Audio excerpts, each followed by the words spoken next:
But if you all, and we're recording this, so if you haven't heard that. And then next slide. We have some anniversaries to share. 5-year, which a traditional gift would be wood. We don't have a gift for our 5 years, but that is Brunswick, NYM, and Prairie Trailer. And then we have our 10-year anniversaries, which traditionally would be tin, but again, you're not getting a gift this time. I just thought that was a little interesting tidbit.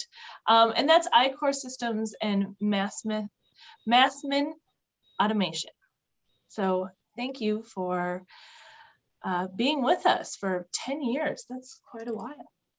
And let's see, okay, I have to press, I got it on Mark's screen. So I'm trying to do this all through Mark's computer and it's set up differently than mine. So thank you for bearing with me a little bit. We are welcoming new members. I always love new members, new blood. And that's Cardinal Consulting Solutions, Brenton, RDR Services, LLC, Mindac Farmers Cooperative, Lakeview Consulting, and Industrial Finishing Services. It would be fun if it were fishing services, but they are doing finishing work. So no fishing for them. And our upcoming events, we are voting for new board members. So if you can, please log on and vote for board members. And we are doing that election until November 5th. Your input is very important, so please remember to vote. And November 17th is our webinar series. And that is our marketing webinar series at 11 a.m. on the 3rd Wednesday of the month. This is our 12th session, and the content, it's on content marketing tactics to promote and grow your business. The content marketing operating systems helps manufacturing companies open new marketing opportunities, boost customer satisfaction, and yield better qualified leads and sales conversations. And that will be given by Scott Severson, the CEO of Brand Point, a digital marketing agency out of Minneapolis. He will review the process steps and advise on how this process can level up your company's game to bring better results. And then we have our new member orientation on November 30th. So if you are a new member and you're watching and you're wondering, what is this all about? What have I gotten myself into and how can I be more a part of Tri-State? This would be something that I would love you to log into. And that is on November 30th. The holiday social, and it's also an appreciation of our current executive director. That is Tuesday, December 7th from 4 to 6 at Willie T's in Alexandria. I have not been there, but I've heard good things, so I can't wait to join you there on December 7th, 4 to 6. Invite your spouse, a date, or colleagues to join you. Or if you know of a past member that maybe hasn't been involved for a while, invite them. It's going to be a great time. We'll have appetizers and a cash bar. So hope to see you there. And the TSMA Manufacturing Career Dream Team. And I think you might have heard about them once or twice before, but they are back out in the field.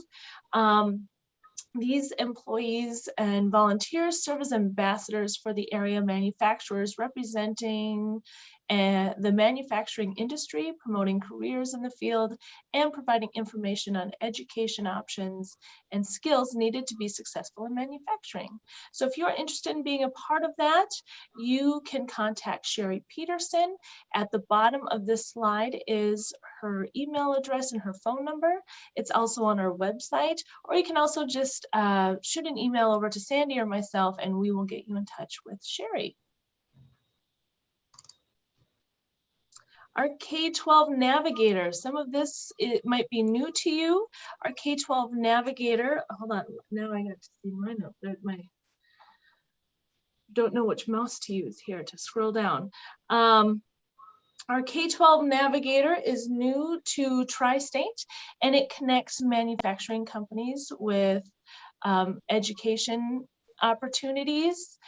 And as our educators can go in and find resources to all of our manufacturers for classroom speaking, company tours, job shadowing, apprenticeship, skill training, student mentoring, and all sorts of wonderful opportunities. So if you or your business is interested in connecting with the youth in our area, please check out the K-12 Navigator or ask us a little bit more about that, and Sandy and I would be happy to tell you. And that's it. So that will bring me to introduce you to our speaker. And our speaker is Julie Munkelwitz, from Senior Benefits Advisor at Kraus Anderson Insurance. Virtual healthcare is no longer just trendy, but a major part of how our employees receive care. Also, virtual healthcare has become part of most health plans, providing lower cost, convenient care options for general medical visits without leaving home. But there's so much more to virtual care, and that is why Julie is here to talk more about it. So Julie, if you'd like to take over, I'm going to turn it over to you. Thank you very much. Now we'll see. Now we have to practice our navigating over to the next screen. Bear with me.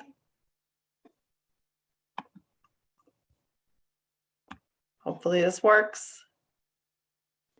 Are we there? Yes, I see it. Thank you. This has been a challenge, just a challenge today.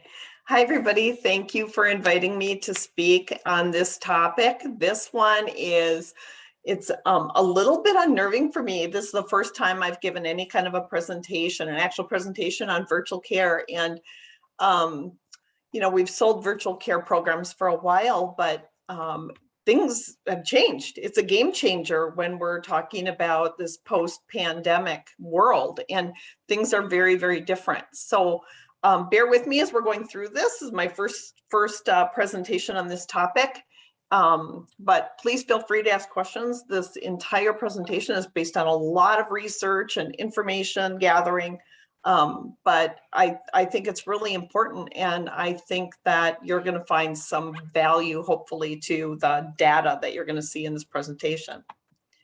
So the first thing that we need to talk about is, how and when did the idea of telemedicine even begin? I think that people think that this is a brand new thing, and it actually is not. The first time that telemedicine was even thought of was way back in 1879. That's 3 years after the invention of the telephone. And they were talking there was a very popular large publication called The Lancet, and they talked about using the telephone to reduce unnecessary office visits back in 1879. Then in the early 1900s, the radio had been invented by that point, and they used radio communication to treat people on ships, to give medical advice, and for people in remote areas like in Alaska. Then in the 1960s, this was when the government sort of stepped in and started investing in telemedicine, and the push in the program. This was to treat astronauts when they were in orbit. I thought that was kind of interesting, but that's in 1960s. They were using closed circuit television to provide healthcare to the astronauts. So it's been around for a while. So seriously, what are we waiting for? This has been in place for a long time. Consumer behavior change. That is what we're waiting for. Old habits die hard. I want to go to the waiting room. I want to go to the physical building, sit in the waiting room. I want to meet with the nurse, talk to the doctor. I mean, old habits just die hard. There's also some skepticism about care when we're talking about virtual care. The doctor's not physically in front of you. They can't be as good, right? Because they're not physically in front of you. And truly, physical exams are limited. So people continue to be skeptical about the care. There's privacy concerns. Do I really trust the conversation that I'm having through this medium is truly private? And then technology, you have to have the equipment and the technology in order to have these virtual care visits. And some people do end up lacking in that area. So first we talk about the true need for virtual care from the consumer perspective. Technology and science continues to progress. Medical care costs rise, period. But seriously, who doesn't have an MRI machine in their doctor's office these days? Advances in medicine always equate to increases in costs. So consumers are looking for something that is going to reduce their cost. Access to care, that has been a big issue in our rural communities. They're kind of being left behind. With the biggest need in rural communities is in the area of home and community-based care as it relates to chronic conditions. And clinic visits, honestly, they're a hassle. They take too much time. You go to the clinic, you're exposed to disease, and your visit's more costly. From the provider's perspective, obviously, technology and science progresses, medical care costs rise. That's the way it is. Right now, we're starting to see some startup digital companies that are using glasses and watches that doctors use during a patient visit. And let's say that they've got these Google glasses on and they automatically transcribe the medical records. There's another example of technology advancing, but it is going to cost money as we expand in our technology. No-shows from the provider side are very costly. Telemedicine, honestly, from the no-show perspective, it basically solves that costly problem of patients skipping a scheduled appointment. They make it just really convenient, and it's less likely then that you're going to have a no-show. Medical providers are engaged in this process too with the virtual care. It's convenient for them. They can work when they want to work. Their hours are more limited, and let's be honest, they have less exposure to disease and illness. So we know that these things have been out there for a really long time. And the interesting thing is that even before insurance companies got on board with this, employers got on board. Employers were the ones that took the first step, and that happened about a decade ago. You started seeing employers implementing a virtual care program outside of their medical plan. It was fast, it was efficient, it was effective. People could access the care anytime, day or night, 24/7. They got to talk to actual doctors. That was a big bonus. It covered all sorts of general medical conditions. This was the early onset of telemedicine. We had, care for that sinus infection, pink eye, flu symptoms, coughs and colds. About 60% of all clinic visits were available via telemedicine. The treatment delivery was easy. It was a quick visit, limited waiting time. Prescriptions could be ordered and sent straight to your local pharmacy. The cost of the care was starting at nothing, depending on the employer, but you could have a no-cost visit, sometimes up to $50 or $60, but it was still a lot less than in the patient's or in the doctor's office. Patients loved it. Satisfaction level was really high, and it was less time away from work. Well, then the insurance companies very quickly took note of the progress here, and they developed their own telemedicine programs, or they aligned with programs that were already established. And the reason was it was big savings and less overhead. You started hearing local advertisements. Every time you got in your car, you would hear a commercial for Virtuel and other programs that started to develop at that point. Virtual medicine became all the rage. Dr. Phil started talking about it on his program, and he and his son ventured into Doctor on Demand, and other programs like that started to emerge at that point. So we had lots of expansion in those types of programs about 5 years ago. It started to develop beyond general medicine. We went into more types of specialties like mental health care. That was the Dr. Phil thing.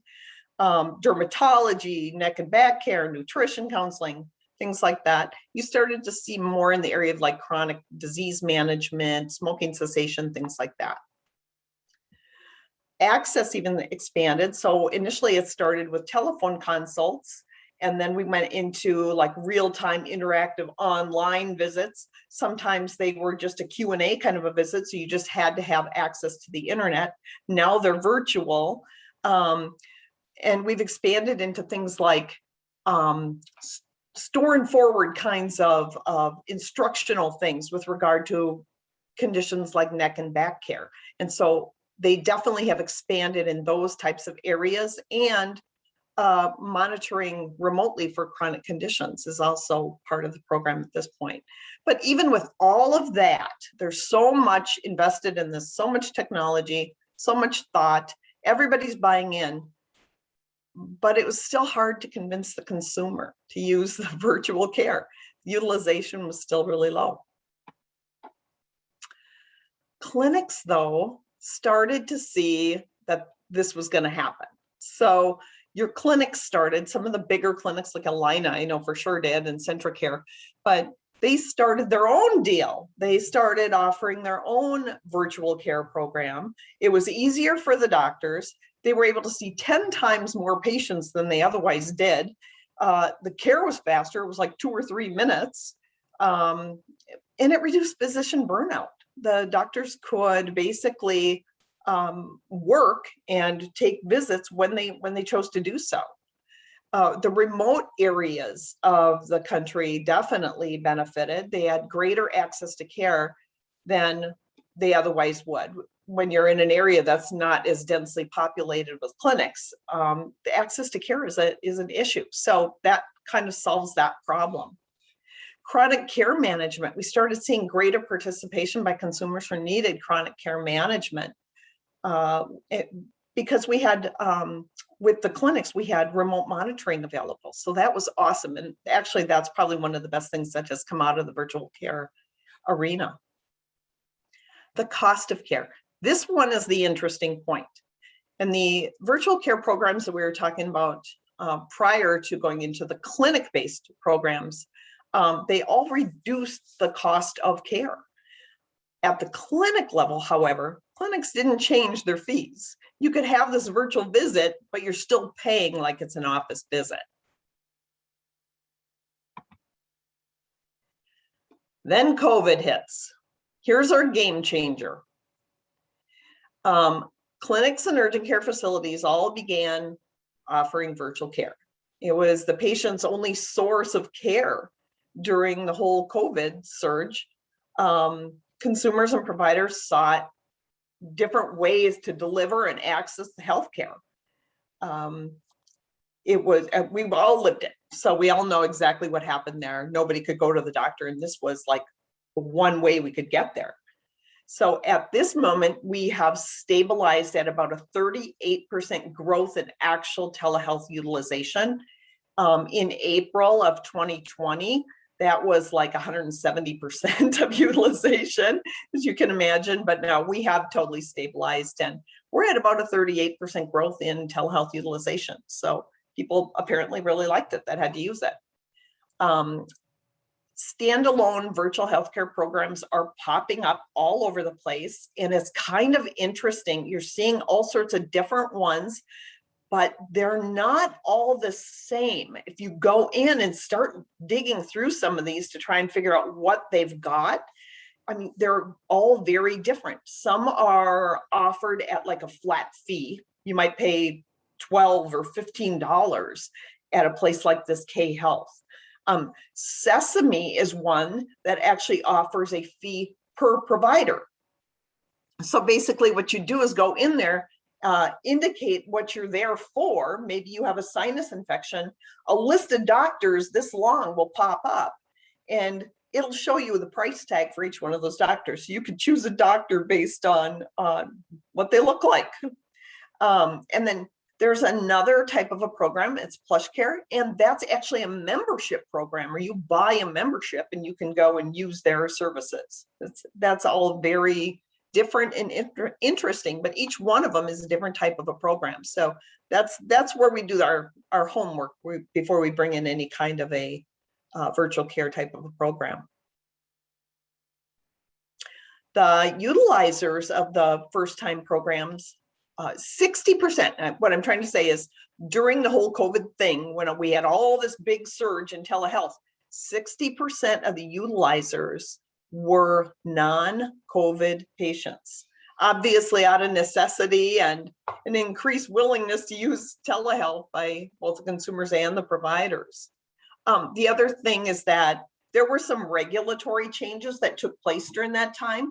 Previously, like you couldn't cross a state line to visit a provider couldn't provide services crossing the state line. And some of those types of things have relaxed.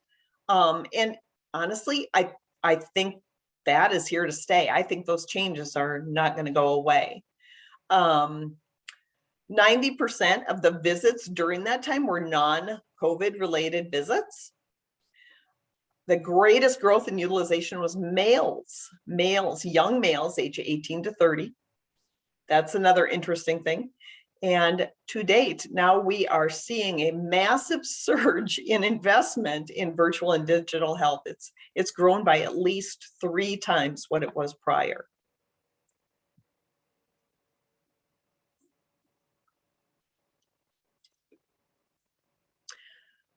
I think we can all agree on this point that the greatest impact during this entire COVID pandemic episode that we had was in mental health care.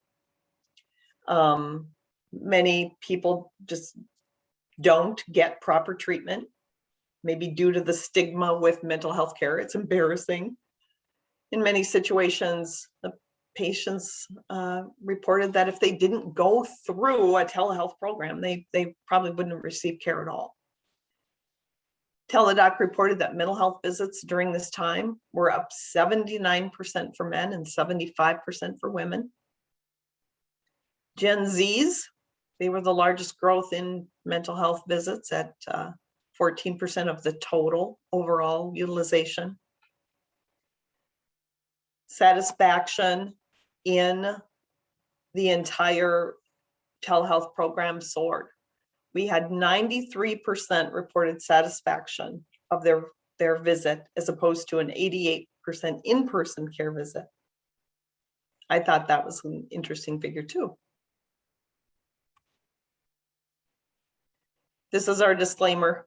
It's important to note, telemedicine cannot replace all in-person care for all conditions and diseases. Physically needing a physician is still vital. That's not going to go away for some conditions. The healthcare industry is working to expand and improve on all delivery systems, and virtual care practices established during COVID are probably not going to go away. So you might see a slowdown, but it's here to stay. So when I say it's here to stay, the continued interest in by consumers in pursuing virtual healthcare solutions in the future, we've got about 76% of people saying that, yeah, they want to keep on doing this. We had about 11% utilizers in telehealth prior to the pandemic, and now we're seeing about a 76% interest in that. A lot of it's about the money. It's a lower cost, virtual first type of a healthcare program. Rather than having to pay for that visit at the doctor's office when you've got a $0 visit, that's pretty darn appealing to most consumers. They are looking though for an expansion. People want to see more types of services. They want to see more types of care offered through virtual health. I think in order for us to really truly measure the growth and the sustained growth through this program, I think we're gonna have to sort of watch this. I think perceptions about technology still need to be addressed going forward. And as virtual care grows and evolves, I think that it's gonna be a question of trust in that area. Providers have a continued interest, and I find this really interesting, but the providers view telehealth way more favorably now. A lot of them were so skeptical previously, but 84% of providers are currently using telehealth programs. 57% want to continue offering virtual care. But the big thing is those doctors at the clinic model, not at like your telehealth or teledoc or doctor on demand. Those are different types of programs, but those that are in your clinic, 54% of them don't want to offer virtual care in the future if they have to take a discount. They like having their regular office visit fees coming in. On the employer side, 85% of employers believe virtual care is going to have a significant impact in our future care. 71% of employers are reporting that they are accelerating their telehealth offerings. However, the interesting thing is that only about 30% of employers actually feel it's going to reduce the cost of medical care. They're really skeptical about that.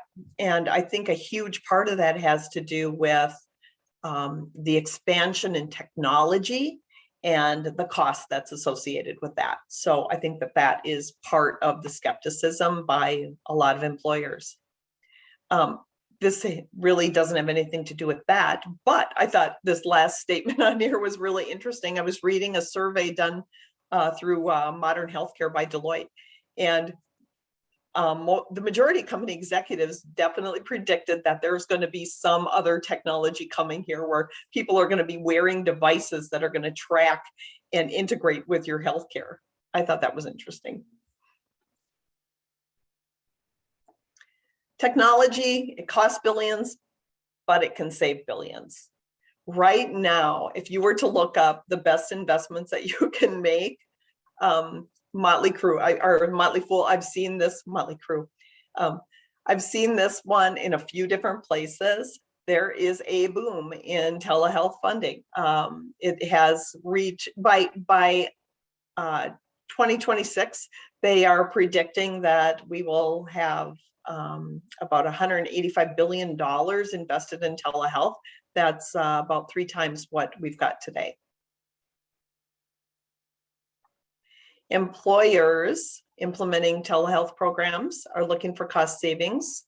About 11% employers are basically saying that they have experienced about an 11% reduction to their benefits budget for those all together when you've got sick employees. They obviously cost employers billions of dollars every year.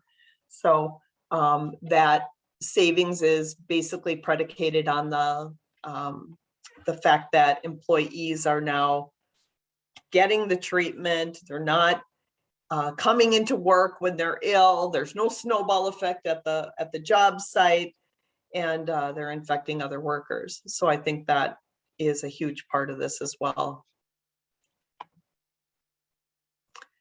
In a recent study of cardiovascular patients, telehealth options, people going and using some of the telehealth services for the chronic case monitoring is reducing the monthly healthcare cost for employers of about $576. That's a lot of money. That's a monthly healthcare cost. There's some really cool stats, really big savings connected with chronic care cases in which patients use virtual care to keep in contact with their providers. Houston, there's a telehealth program in Houston, and they basically reduced their unnecessary emergency room visits by about 6.7% during all of this, encouraging people to either use the urgent care or telehealth services. But they're stating that they had a 6.7% reduction in costs, about $2,500 a visit, which you can totally believe. Average savings in general medicine, about $150 per visit. And actually, we're getting greater results this way than when we use Dr. Google. So that $150 is a very real number. An average savings when people use telemedicine for specialty visits is about $517 on a visit. Telehealth saves patients over 100 minutes of their time compared to any in-person visits.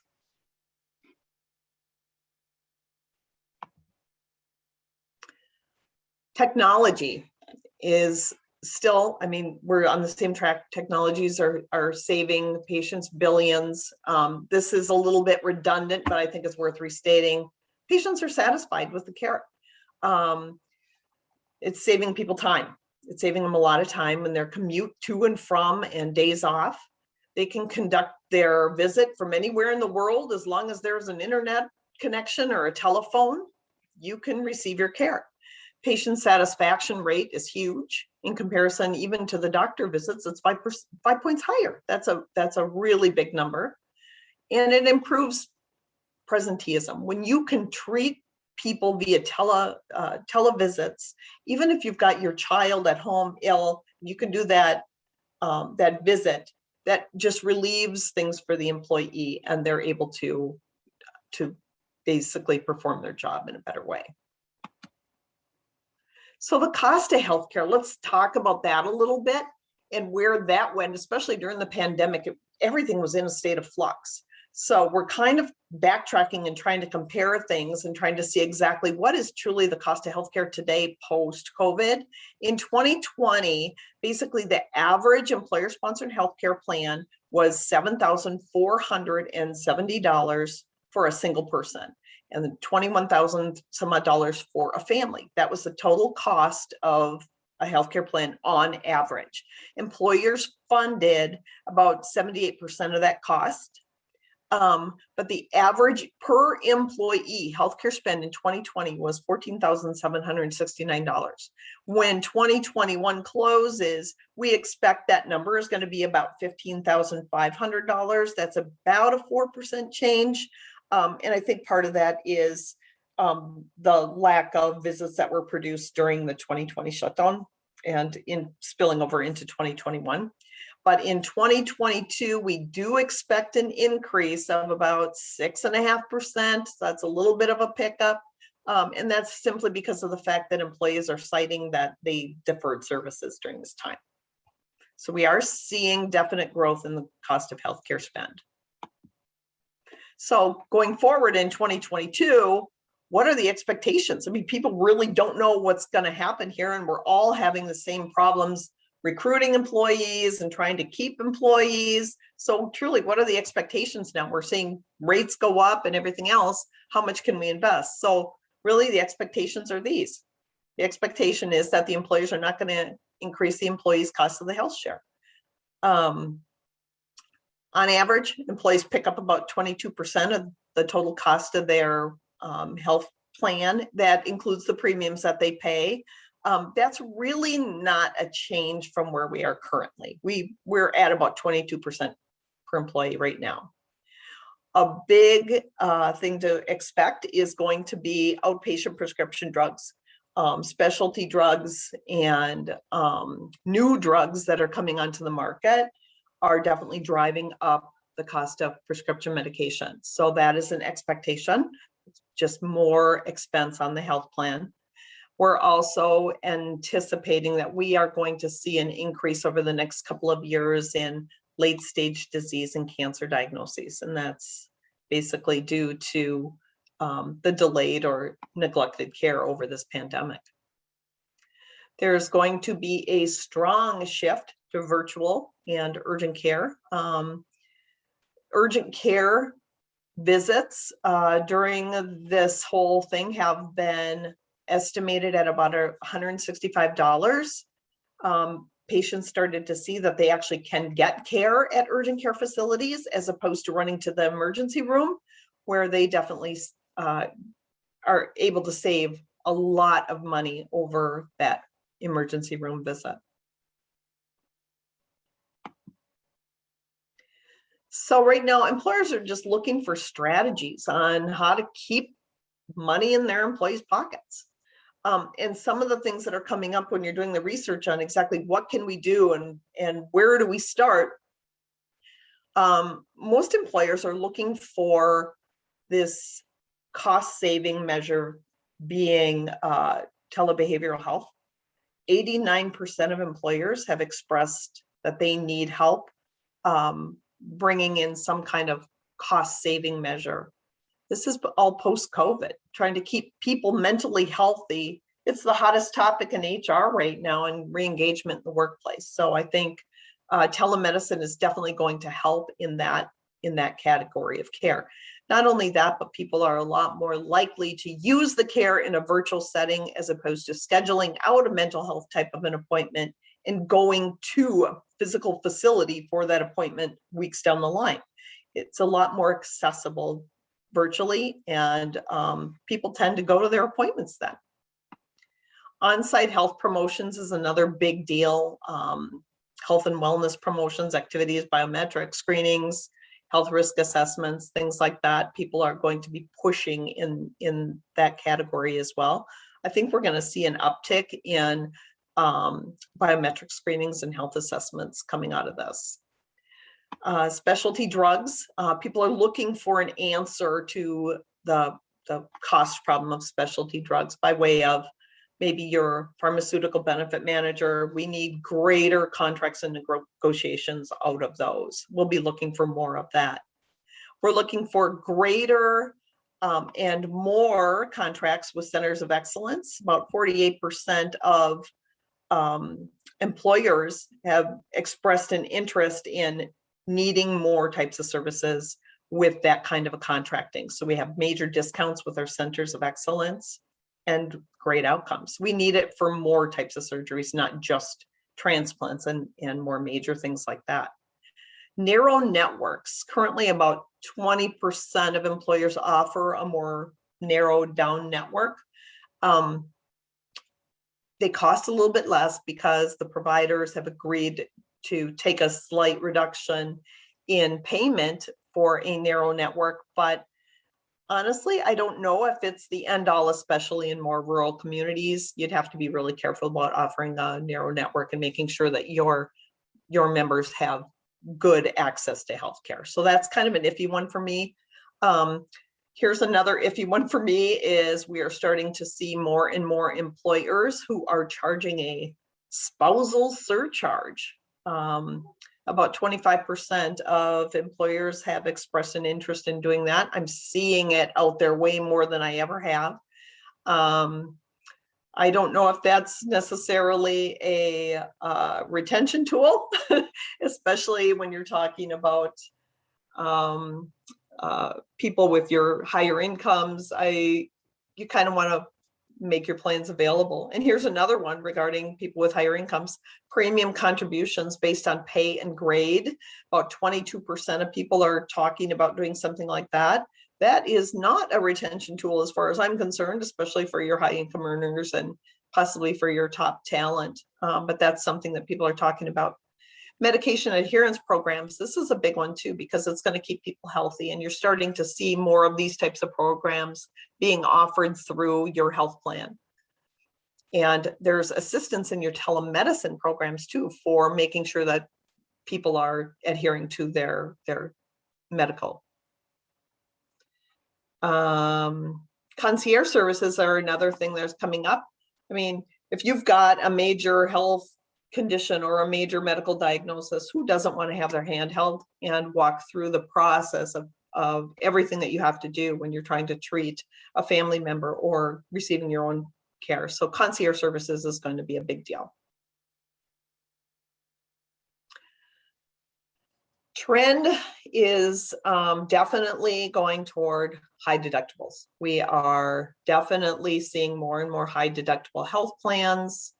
And telemedicine, adding a robust telemedicine program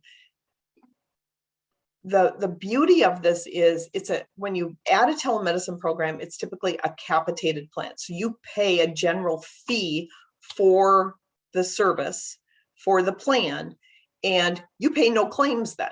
The claims all go to the telemedicine plan. A capitated plan is available from $9 or $10 a month for general medicine plans, or you can add specialty care like mental health, dermatology, nutrition, things like that. And that'll be $15, $16 a month per employee. That is definitely a savings because you're not paying those claims anymore and they're not going against your experience. If you're a fully insured employer, those claims don't go against your experience.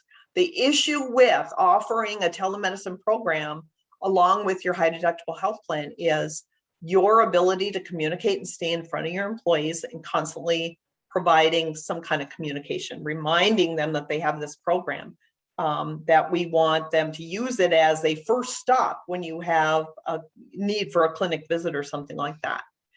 Another thing is that you need to stay on top of your program by way of receiving utilization information and reading it, looking at it, see who's using it, what types of care people are actually using it for.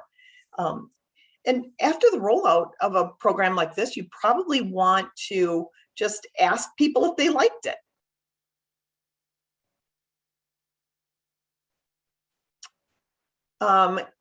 Rolling out a telemedicine program, you want to encourage members to use their telemedicine program first. That would be the first stop. The only thing I'd advise is that you not look at the program as though it's an IRS approved program. It is not eligible for pre-tax at all. Family members under these programs are covered. As long as that person lives in your household, they would be covered.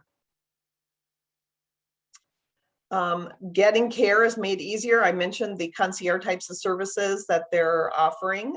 They also offer ways to have things like your medical records consolidated in the event that you have situations where people have complex chronic care and need all their medical records collected and gathered from all these different providers.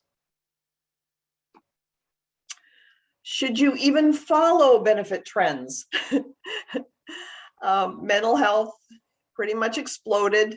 And I think during that time we saw, well, gee, everyone was depressed during that time. Your focus on good mental health is truly a perfect way for you to foster employee engagement and build their trust. In this case, I'm not one to encourage following that shiny ball, but in this case, I think that there's some validity to this. Encourage your employees to seek care from a doctor, a physical doctor, if they feel that they need to do that, especially post-COVID. We don't want anyone neglecting their care. Now that they can receive that care, if they're comfortable with that, absolutely encourage people to do that. If you survey your employees, that's another very popular thing right now. Make sure that you realize that they were heard and that their opinions matter, and react to what you hear from that survey. It'll be a continuous challenge, I think, for employers to engage workers as we're trying to get back to business. But recognition programs and rewards are always appreciated. Gift cards are a very popular and favorite thing for people. And I think that we all need to realize that we have to embrace where we are right now with remote workers as well, because I think that our structure is probably the way that it's going to stay. But keep in mind too, when it comes to the virtual health program, these individuals that are working remotely are probably much more likely to engage in and appreciate virtual care. Couple of other big things. This has nothing to do with virtual care necessarily, but a couple big things that are hanging out there that we're seeing a ton of activity on. ICRAs, those are individual healthcare reimbursement accounts. That's a new wave in healthcare right now. high deductible health plans that stack and wrap HRAs and HSAs together to pay for higher deductibles. That's another wave. There's health plans coming out that are offering co-pays for most services, but they offer individual employees a buy-up option if they want to elect coverage for things like surgery. We're seeing technology tools that are definitely built into the telehealth and health plans. And basically what they do is help you to find lower cost, higher quality types of services from the providers in your area. One big one that I'm running into a lot lately is called reference-based pricing plans. These are something you really want to know about and question, to be honest, because your employees are definitely, if you run into something like this or hear about something like this, you need to ask the questions, because what's happening with these are your employees are being left with some balanced billing issues in some of these types of plans. Restricted network offerings. That's when I was talking about the subset networks. You'd really need to make sure that that's suitable for your population in your area. But adding a standalone virtual care program, big deal right now is it is basically a great way to attract your new employees. $0 cost to the employee to go to a virtual care program. We're suggesting that you roll it out with maybe a high deductible health plan, which is probably the most popular type of the health plan out there right now. Virtual care first, no cost to the member. Employers are offering it also to new recruits on day one of their employment with the organization. So these are really very popular right now, and we're seeing a ton of activity in virtual care. I have a lot of informational sources. And that is it. That is my contact information. Thank you so much, Julie. A lot of info. Yeah, that is a lot of info. And if anybody has any questions, please feel free to throw them in the chat. I had a question. How would one know if their provider is doing virtual health visits, if their current provider is? Oh, you just have to ask your clinic. Okay. You would just ask your clinic if they are doing it. And chances are they are, especially if it's a larger clinic. You know, your CentraCare and your Elena, they're all on board. They're realizing the value of this. The providers are loving it. They're loving staying at home and working from there, or working 4 hours a day, and being able to see more and more patients in that restricted amount of time. And it is definitely having an effect on reducing provider burnout. Oh, sure. Mm-hmm. Well, Julie, I'd like to thank you so much for sharing all that information today. And I'd also like to thank everybody who participated at the meeting. We are always looking for some great attendance, and I hope to see you at our December social event. This will conclude. I want you to also remember to vote for board member. Board member voting is up on November 5th. So please remember to do that. And this webinar has come to an end. And the presenters and I will stay on for additional questions if you need, if you have any more. For those that are logging off, we just hope to see you next month at the Holiday Social. Thank you so much.